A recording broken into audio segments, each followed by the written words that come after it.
आणि नक्कीच आम्हाला हरवल्यावर काही लोकांना खूप मजा येते, पण असं काही नाही. ISPL चा उपविजेता संघनायक आणि ज्याच्याबद्दल मी फक्त इतकंच म्हणेल, ज्याच्या संघाची आणि ज्याच्या गावाच्या विजयाची कधी थांबत नाही दिंडी, गाव गोरसई म्हणून त्याला म्हटलं जातं मित्रांनो, प्राऊड ऑफ भिवंडी. एकदा जोरदार टाळ्या होऊ द्या सर भावेश पवार, आणि त्याचा सन्मान आपण करत आहोत स्पर्धेचे शिल्पकार प्रतीक दादा पिसेकर यांच्या शुभ हस्त. Thank you so much Bhavesh sir, आपण आलात त्याबद्दल आपलं विशेष आभार. एक मैत्रीपूर्ण मॅच असते.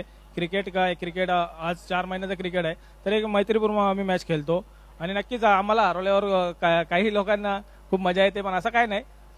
तुम्ही जिंका, तुम्हाला बी आनंद मिळतो, पण नक्कीच थोडा वेगळा काहीतरी करू नका, का शेवटी आम्हाला पण खराब वाटेल. असं काही आम्ही असं आमच्या वाईट कधी काही झालेलं नाही आमच्या हातातून, का गोरसेंनी कधी कोणत्या संघाला हरवल्यावर असं काही केलेलं आहे. पण नक्कीच तुम्ही पण जरा असं काही करू नका. आणि टुर्नामेंटचा बोलायचं झालं तर खूप चांगले दादाने टुर्नामेंट भरवले. का